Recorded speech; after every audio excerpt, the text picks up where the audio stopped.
Today I decided to do something a little bit different where it would be just sort of like me podcasting to a camera, but it's not as prepared as it usually is. I usually have everything a little more organized than I am today. So let's see what you think about it. So right off the bat, I'm going to tell you that I would love to hear from you so you can tell me what you think of this format. Especially if you do like this format, I'd really appreciate it if you would on YouTube hit that like and subscribe button.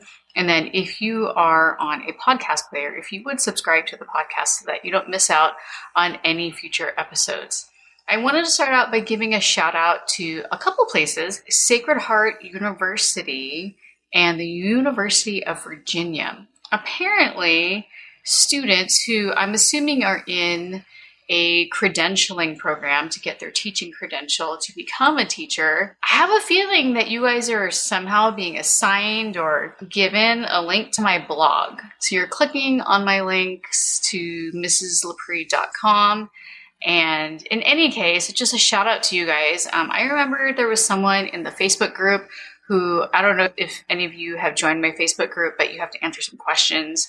And I'm actually pretty strict, by the way, in terms of who I let in, not because it's like this elite Facebook group, but because I don't want people spamming like their Teachers Pay Teachers products on there or whatever. I actually pay attention to whether or not people actually answer the questions with like real answers. There was someone a long time ago, and I took a screenshot of it and I can't find it, but they were actually at a university and they were directed to my podcast. Like it was in their curriculum or something like that, which just blew my mind, by the way. I was like, are you kidding me? That's amazing. So if that's you, if you were directed to me through your university and you're trying to get your teaching credential, and just could you let me know? Because I'd love to give you guys a shout out too. And Sacred Heart University and University of Virginia, if you guys ever want to hop on a Zoom call and talk shop about teaching and all of that, I would love to do that with you guys. I actually have a dream of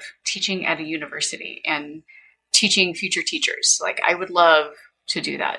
I would love to do that. Another shout out, because I received an email and I love it when I get emails from you guys. Like it makes me so happy. And it's from someone named Jonas. And Jonas had asked me a question about scaffolding. And so I wanted to summarize this for you. Basically, he was talking about him struggling with providing additional supports or scaffolds for students who need them without drawing attention, because it can make them uncomfortable. And I totally feel you on this, Jonas, because it's like sometimes there are students who really advocate for themselves and they're like, I need extra help, or, you know, they ask questions a lot, or they need things to be written down, or some kids, especially students with IEPs, some of them are super dialed in with what's on their IEP. I've had them say that, like, this is in my IEP, I get extra time, or something like that. But most of them, not so much. They don't want to seem different, so they don't want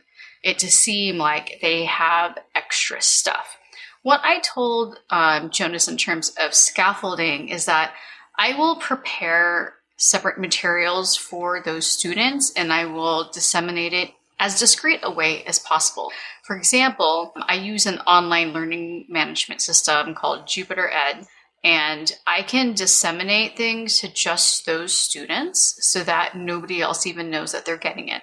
I can also do the same on Google Classroom. I don't know if you know that you can assign it to just certain students. And so I will send out something just to them. And I would have discussed it ahead of time that every time I give out an assignment, I'll give you like a signal or let you that you're getting something a little extra to help you out. So that's one way that I do that. Or if I have students doing something like group work or think, pair, share, or they're discussing their warm up with each other, then that's when I would also discreetly disseminate whatever scaffolding that I have for them. The scaffolds that I use will sometimes look like guided notes where there'll be like a heading, like the definition of theme is, or for this particular story, 5 possible themes are, and then I'll have 1, 2, 3, 4, 5. And then that way they know that when I get to that, either in the video that we're watching or in my lecture, that's we're going to write that down. Now, why are they getting that and not everybody else? Because maybe not everybody else needs that. I know that some teachers like to give the same scaffolds to everyone, but not everyone needs to do that. And I think you know that, like, some kids really just need to hear it once and they're good, or some kids just actually need to read the textbook or whatever handouts and then they're good, while other kids need it really to be broken down into chunks. And so I don't give everyone necessarily the same kind of scaffolding, because sometimes that's just extra work for kids that they don't necessarily need. I also do a lot of walking around and meeting one-on-one with kids. And this is important because then I can see where they're stuck. And I don't even have to like say it out loud to them. I can just like go up to their paper or their screen and point to where we're at, because sometimes they just fall behind because they got distracted or they don't know what's going on. So some of my scaffolding is physical scaffolding. And I think a lot of us do that anyway, but it's really important, especially if you're a kind of teacher who likes to stand on the front and lecture, that you build in time for you to circulate and give some over-the-shoulder help to those students that do need the extra help. Also, I do like small group work, or times when the students are like working in their groups, and then I can sort of just like crouch down, which is getting harder for me as I get older. It's harder for me to squat, and then I'll talk to them, give them the directions again, clarify, see if they know exactly what they're supposed to be doing.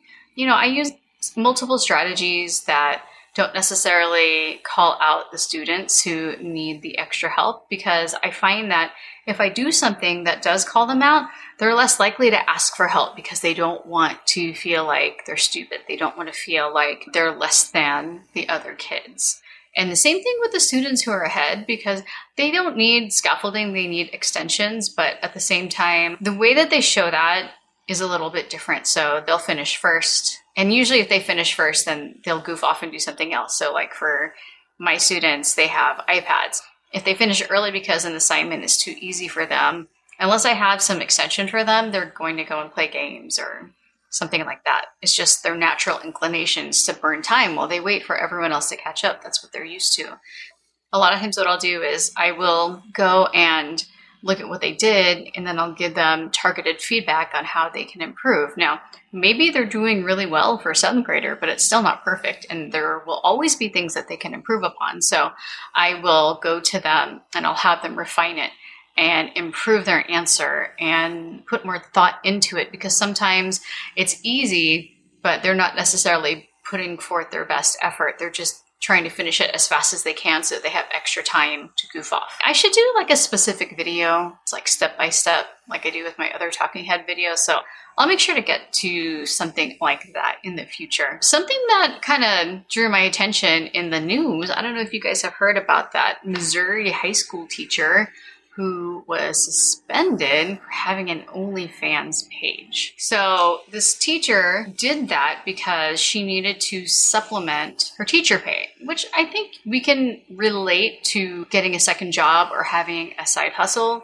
to supplement pay. And so this teacher, she is a second-year teacher making $42,000 a year. She just needed a way to supplement her salary. And with her OnlyFans page, she's making $8,000 to $10,000 per month just from that. This brings up an interesting debate. And I don't know why I go into the comments. I don't know if you guys go into the comments to see what other people think. And it was from a San Diego newspaper that I first read about this. And people in the comments were saying things like, it's her business. How did people find this? Why are they on OnlyFans? And I was actually really encouraged by the fact that people weren't judging her for doing this. I was talking to somebody about this and they're like, well, would you do that? And in my mind, that's not the point, whether or not I would have an OnlyFans page. The point is, it's nobody's business. I don't think it in any way diminishes what she's doing in the classroom unless she's advertising it, which she wasn't. She was actually working very hard to keep her identity private. We just don't get paid enough as teachers. We just don't. There are very few teachers that don't have some way of supplementing their income unless you're lucky enough to work in a state where teachers make 6 figures. And even then, I think we know about lifestyle creep. And even if you're making 6 figures, it doesn't mean that you're thriving financially. I don't think it's right to judge this teacher, especially if they are being professional in the classroom, professional at school with their colleagues in their district. And this is something that they're doing on the side discreetly. I personally think that she felt the need to do this and it's her business. I know for some people it's like a moral thing. She's a teacher and she's guiding children, but it's not like she's teaching that in the classroom. And I mean, let's be real here. We have politicians who are supposed to be representing us, and they're doing far more scandalous things than that, and they're getting our taxpayer dollars as well. She has quit and she misses her students, but hey, she's making way more doing that than she did as a teacher, and it's really sad. A lot of people in the comments were also talking about how like teachers need to be paid more, and I hear that a lot, and of course I agree, but I also eye roll because people say that teachers need to be paid more, but they don't think about how do we get more pay. Well, a lot of times that includes more taxes, and they don't necessarily want to pay that to supplement our salaries. So it's kind of a touchy subject. I also was in a Facebook group. I've seen a lot of posts about administrators micromanaging. Raise your hand if that's you. If you're an administrator, drop-ins into your classrooms, or they want all kinds of paperwork. They want copies of your lesson plan. And this one particular post that I read, it was this teacher talking about how they're required to plan together in a room with about 30 other people. Like they have to do their planning time as a large group. And that just blew my mind because I don't see the point in that. Like maybe the admin, they want to keep teachers accountable during their planning time, but I am of the belief that it's my planning time. If I need it to take a mental break and go on Facebook, and then after school, I spend my own time grading or making photocopies or whatever, that should be up to me. It's my time. And I don't think that administrators should be dictating that. And I just don't understand how with a teacher shortage and with teacher burnout, how admin can really think that this is a good way to lead. That micromanaging us and not treating us like adults with degrees is going to foster a really healthy work environment. It just astonishes me that there's so many examples of that in so many schools across the country. Luckily, I work in a district where we have a really strong union. Like that would never fly. You also have teachers who in general are satisfied with their jobs. We don't have a lot of attrition in my school district, and it's because we're respected and we're given a lot of autonomy, and our schools do really, really well. We have schools where students are more socioeconomically disadvantaged, and then we have schools also in my district where parents have a lot of money. But either way, the kids in my district, and we are a border town, we do really, really well. It's not like they're giving us this autonomy and we're just wasting all of it and we're just doing whatever we want, even though it's not educationally sound. No, the teachers in my district really take their job seriously. I think that if administrators trusted us, and instead of looking at it as a way to control us, they looked at their jobs as mentoring us to become better teachers. A lot of times, if you really dig in, a lot of administrators have spent less than 5 years in the classroom. They fast-tracked as soon as they could to become admin. I remember seeing this really young teacher on Instagram, very young. This person hadn't been teaching very long at all. And because of the fact that they were charismatic in general, they were bumped to assistant principal in a very short amount of time. In my mind, I was happy for this person to be able to jump to a position like that. But at the same time, I couldn't help but eye roll because there's just so much that you need to learn while being in the trenches as a teacher. I really think that the best administrators are ones who have spent time in the classroom, who have struggled in the classroom, who have sat in PLC meetings, who have had bad admin themselves. They've been on the other side, who have had to stay up late, spend countless amounts of time grading, dealing with classroom management, things like that. Because to be a good leader, there has to be a sense of empathy there. And to get the staff to really fall in, they have to really believe that you can relate to them. And that's something that's really missing in so many of these schools across the country. I'm reading every day in these teacher Facebook groups about admin, they're so toxic. They're so toxic, and having really supportive, strong admin, it's so rare, you guys. And for those of you that have to deal with these administrators, I feel for you. I was thinking about accountability. So at each grade level, whether it be elementary, middle school, or high school, what does it look like when we're holding students accountable? When we give students a consequence for their behavior, what does that look like at each grade level and at each age level, actually? because we want to think about like what is age appropriate. I don't necessarily think that timeouts are going to work for a senior unless the timeout is more phrased like, maybe you just need to step outside for a minute and like regroup. I could see someone saying that to a high school senior. And then we can discuss this after you've had some time to like walk it off. I've told students who have gotten into like a heated discussion with another student, hey, do you want to go get a drink of water? And they're like, I'm not thirsty. And I said, I think you should take the hall pass and go get a drink of water because it's tense right now. But in terms of holding kids accountable, what kind of consequences actually work? For example, I teach a group of kids where a phone call and an email home will do the trick for about 75% of them because they don't want to, quote unquote, get in trouble.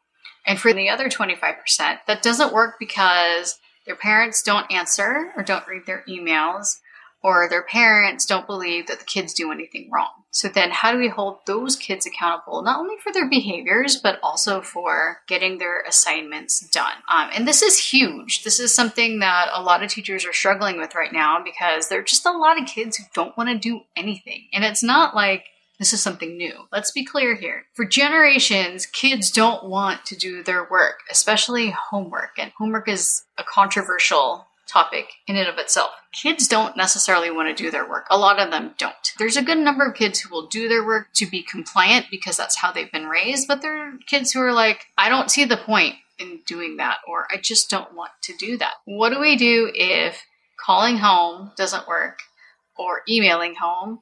If detention doesn't work because the kids don't even go to detention. Okay, we have lunch detention, we have trash pickup, we have options like that. But at what point do we have to somehow intervene because the kids just don't care? It's just something to think about. I want to know what you guys have to say for that. What does it look like for you? And then finally, I did a couple of episodes. It's episodes 128 and 129, where I talked about the Modern Classroom project. I really think that you should definitely take a listen to them because I talk about this model that I had no idea about. And I've always wanted to do a model where the students are getting lectures via video instead of me standing in front of the room. And it gives me opportunities to help out the students. And for the kids that didn't get it the first time, then they can watch it again. And for the students, especially that were absent, then they don't miss out. I mean, I can't tell you how many times I will teach a really big concept to the students and they're absent. And I'm like, I can't do that again until next year. The fact that I have all of these on video really changed things for me. I decided to just try it and it ended up being amazing. So let me just kind of give you guys a little bit of an update. I started with a unit 0, and that's basically where I taught them the model, and that's how I disseminated my syllabus, my school supply list, and just anything that I thought that they needed to know about how my classroom works. I did that with a unit 0, but I also introduced them to what the Modern Classroom project is and this format that we were going to be using with videos and guided notes and quizzes and mastery checks and things like that. I went ahead and did what I normally do every year, but I just turned it into these units where I lectured through a video. Students did this through Edpuzzle so that I could intersperse some questions in there to make sure that they watched.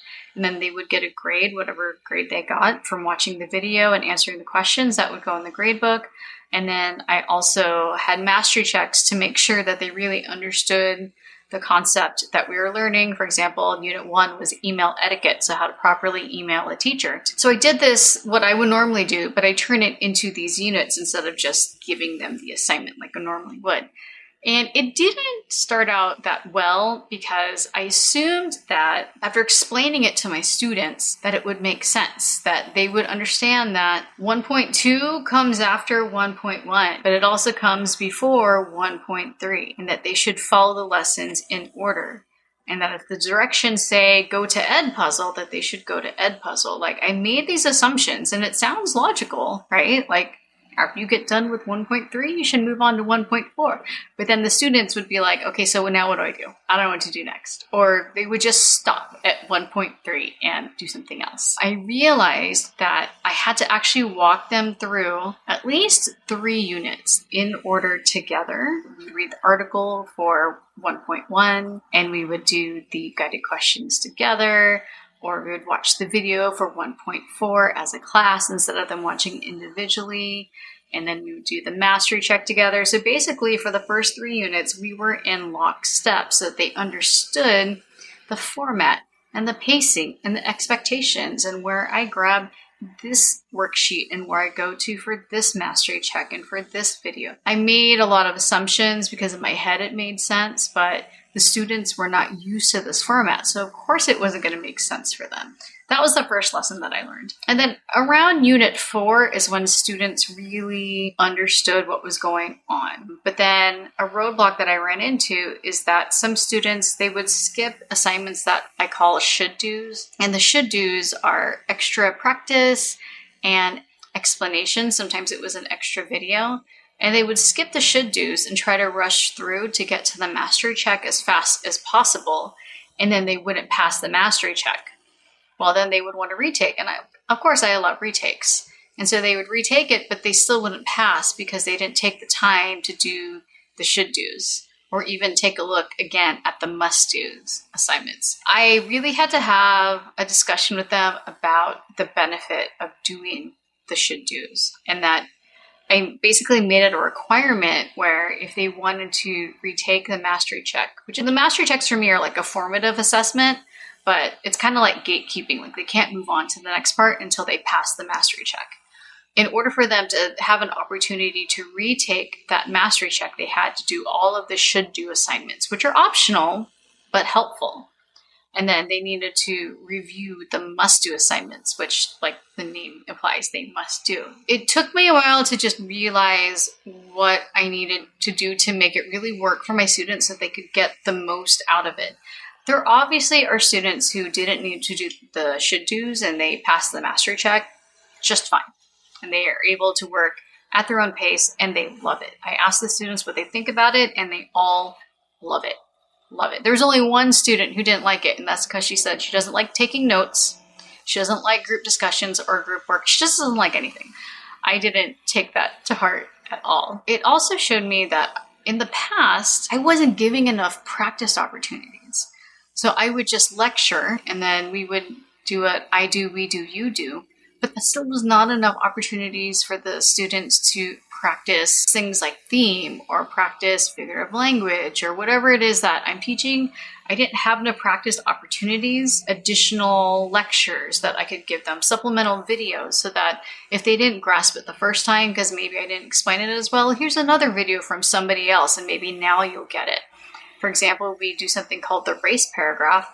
If they didn't grasp the race paragraph the first time and they keep doing things incorrectly, then I can redirect them to those previous videos and require them to watch it again before they can rewrite their race paragraph. And just having that library of videos for them, it's been great. That's where I'm at with the modern classroom. And I plan to do a more holistic view of how things are going at the end of the semester. And then I can give you some data. I love data, not data for the sake of like using it against me in terms of whether or not I'm a good teacher or connecting data to teacher pay. I hate that kind of data. I like data for my own purposes in terms of my teaching to tell me whether or not I'm doing what I'm supposed to do, whether or not the things that I'm doing in my classroom are actually having an impact. I need data points to tell me if the direction that I'm going is the right one. So at the end of the semester, when they take the end of course exam, I'll be able to compare it to last year's students who didn't use this model, and we can see how it landed and what tweaks I need to make. Let me know what you think of this format where I have multiple things that I'm talking about in one episode. I'd love to hear from you, or if you like the way that I was doing it before where it was more structured. Let me know if you could send me an email, or you can DM me on Instagram. I'm at Kim Lepre. Lepre. If I did an episode live, like on YouTube, would you come and hang out and ask questions in the chat? I don't know. I'm up for whatever right now because I'm just here to help you guys. Any questions that you'd like me to answer on an episode, or just what you think of this format, you can email me at kim@teachersneedteachers.com, and I really appreciate that. Thanks for hanging out with me today, you guys, and I will see you next time.